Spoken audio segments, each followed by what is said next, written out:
what's gotten popular now, honestly, is fucking, you make more money being an influencer boxer than you do an actual boxer. Right. Because the money follows the attention. Uh-huh. So it's like, you can make more money just being starting it. Like if you were to start a boxing career, you would get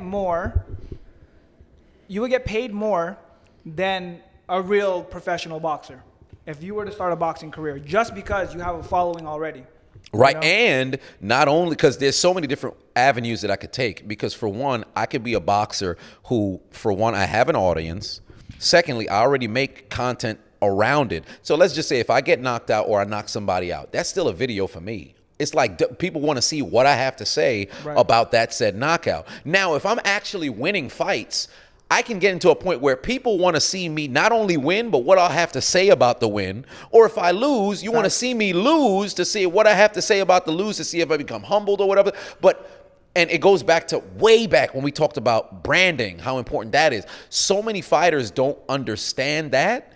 They're just in it for the game. They don't recognize if you actually build a brand around yourself, you can get out so much sooner and actually make more money. I think the first person that genuinely do that, like on purpose, was Mayweather. Yeah, Mayweather. Like he branded himself as Money Mayweather. Right. When he left from Pretty Boy Floyd, and I think it was his fight against Hatton when he switched it. And he built like a, hey, I'm the money guy, and I'm lavish. I spend a lot of money on bullshit. Like he built that personality, and he curated that very well. The dude you love to hate. And that became like a thing. So now when you look at it, people try to do. I see a bunch of UFC fighters that just talk shit meaninglessly, and I'm like, we see what you're trying to do. We see through it. It's not entertaining. Right. Like you have to be yourself almost. Like Conor McGregor was the first one to do it in the UFC.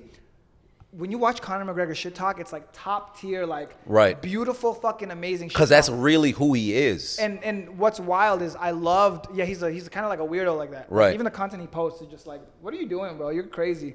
But there was one, I watched it. I got chills watching his shit talk. And I'm like, this is wild. He was fighting Jose Aldo for his first belt. Yeah. That was an iconic fucking press conference. He goes to the press conference with headphones on, with glasses on, kicks his feet up on the table, super nonchalant, ignoring everyone. And then when they ask him to speak, he goes, he's not on my level. He's like, if this was back in the day, I would ride into his favela. I was like, oh, I'm Irish. My name means like warrior. If this was back in the day, I would ride into your favela on horseback and kill everyone that was unfit to work. But this is today. So instead, I'm gonna kill you in that cage. He said something like that. I was like, bruh. It's like when it reminded me, and I remember that exact moment because that's what made Conor. It reminded me so much of Tyson when he was like, he's the emperor. I'm Alexander. You're no Alexander. The entire, and it sounds like an actual conqueror. It's not just like, to you, it's entertainment, and this is the fight sport. To me, it's survival. So, and I think there's certain guys like Tyson and McGregor. They didn't do it on purpose. Right. They're not like, oh, this is what I'm gonna say when I go out there. Like they're naturally just right. like a little. They're wired that way. They're wired that way. So like you'll see them like when you watch. I watched the Roadhouse movie with the Jake Gyllenhaal with Conor. He's just being Conor. I don't see him as acting. So like when I see this, those guys are not acting. That's just them. Like they're just saying whatever's coming to their mind, right? Right. Like, and then there's people like Floyd, Sean O'Malley. He's like more calculated. He's like, I'm gonna do my hair pink and like. They're trying to put on a character, but there's like Patty the Baddie and stuff like that, right? But there's certain guys that just naturally have it, and Conor's one of those guys, which is why it was so compelling. Like I love his shit talk, or the other one where he goes when he gets his second belt, he goes, I've talked a lot of shit to everyone. Yeah, I'd like to apologize. Absolutely nobody. So I'd like to take this time to apologize. To absolutely fucking nobody. The double champ does what he wants, and everyone's like, "Woo!" Everybody, it's getting sampled in songs, like, bro, it's like. It's a fucking work of art how this guy shit talks. Yeah.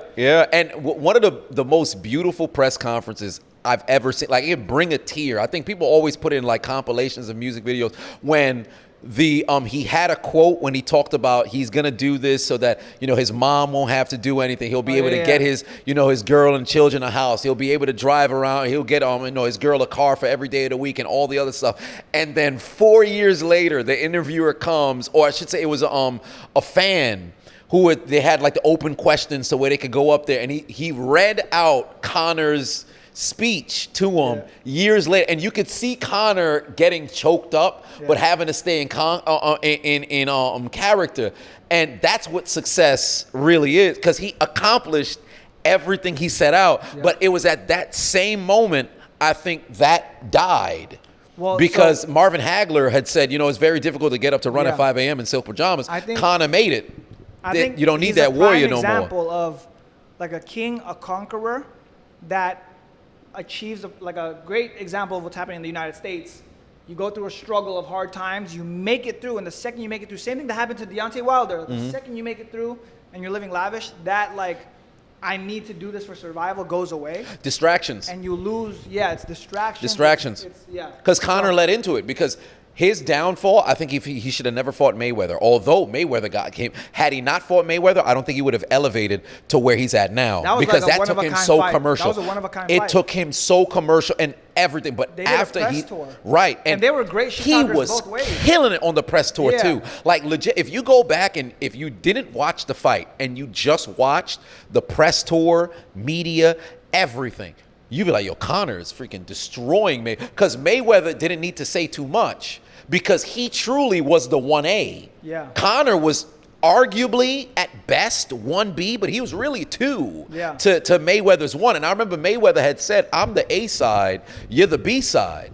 But everything that you saw Conor doing, it's what happened from Pretty Boy Floyd into Money Mayweather. Right. So it was very beautiful to watch. But then the downside was I think Conor got so mixed up with the allure of the superstardom, it took him away. And the craziest part, right? Like, even though he's not the best fighter anymore, the draw is still there. It's still there. It's Conor. Right. And like even when He's he a lost character. his last loss to Dustin Poirier, Yeah. there's quotables from that too. Like when he lost, the Yeah, guy he broke his leg. He goes, Your your wife is is in me DMs. Like this fucking guy. Oh is my God. Awesome. He's like, your wife is in me Bust out the DMs. red panties. After party, baby, Windy Club. I'm like, this fucking guy. Dude, he's a fucking character. He's a character. He doesn't try, like, you can't plan to get your leg broken and sit there and be like, your wife is in me. Like, it's crazy to. Because most people, and if you take the average person in that moment, they're probably, they're just screaming endlessly in that kind of situation. He's a maniac, bro. Like, but yeah. something is broken in there and it just makes him. I saw that moment when he was like, your wife is MADMs. Cop I thought out. it was like the villain's last fucking, he couldn't do anything. Couldn't Right. beat Dustin, so he's like, oh yeah, well your fucking wife's in my DMs. But in that moment I was like, oh dude, It's how over. far are you fallen? Right, because it was at that very moment, I'm like, oh, it's done. Yeah, because that was the end you of his saw, career. I I think was like, after he took the L to Floyd, you could see he's going more in a different direction. Like the fight game is here. You've now become truly at that moment. I think he made like 75 or maybe Yeah. between 50 or 75 mil at Then that he point. sold it. Then he sold And- Proper 12 yeah, for like a and couple Proper hundred. 12. He had already. You're a 9-figure guy. Yeah. All of everything that you needed, you've already accomplished. And what's the purpose of going Why back are to the you UFC fighting? now if you're not going to go and conquer? The moment that he lost to Poirier and the leg broke, it's like, yeah, this is just the loser, the sore loser You coming know, out. Dave, you guys watch Dragon Ball Z, but it reminded me of like when Vegeta first landed and then they kicked his ass. He talked so much shit and then they kicked his ass and he was like crawling back to his Yep, spaceship. crawling back to the It's like, spaceship. damn, Right. dude. And then even when Krillin had spared him and you're still talking trash as you're leaving, like, yo, you should be dead. Like it should be Yeah. over at this We're point. sparing your life. Right. dude. What I kind of respect that. Like that, you go out like. Remember how in the beginning of this podcast, I was like, if you're Drake, you don't go out like that. The fuck, you're gonna go out. You're gonna make a hey there, Delilah. Like, go what out how the- you came in. Yeah, Yeah, like true. Connor, he Go stayed out true on to- your sword. I think it would be more lame and like less true to his character. He would be disingenuous if you guys leg broke and he's like, "Good job, Dustin. Good fight." Nah, fuck that. Your wife is in me DMs. That's go out a like good that. fucking point. Yeah, like, that is a good still point. the same energy. He's still the Yeah, same guy, I'm the but same guy. it's just You're it's not gonna humble admirable me. to see that. Hey, you know what? He's still the same dude, but then it's kind of disappointing knowing that like you're falling from grace. It's sad, but It's just- also all you got now is to talk shit. Exactly. And because somebody like Floyd, because he's never had the L, he could stay where he's at. That's why people are constantly hoping that he could get humbled, but there's nothing you can say. There's a difference between Floyd and Conor and Tyson, right? Like with Conor and Tyson, it's just them. Yeah. Floyd, I think, is very curated. Yeah. He's very calculated. So he can pick and choose. And even when he fights, he's not fighting with like an animal instinct. He's fighting in a game of like chess. He's playing a chess match. Yo, absolutely. So- he legitimately dictates the entire fight. I think that's what a lot of people, whenever they watch, because most people don't really understand the fight game. They always think it's just like a knockout artist kind of game. Right. There's so much strategic, because you used to fight. There's so much It's strategy it's that who goes you into fight, it. It's how you market the fight. Right. Right. So it's interesting that Mayweather's the producer on all the pre-fight promotions. Yeah. All Mayweather promotions. He's promoting the fight. He's the fighter. He's the talent, and he's choosing his opponent. And he's like, it's all calculated. It's all made by him. So he's done a very good job of doing it. Like in the UFC, you see it. Like Sean O'Malley's doing it. He's picking like his opponents very well. He's like being very calculated with his personality. He's not like doing anything that's not him. So I don't know. You don't really get these Connors or these Tysons that often.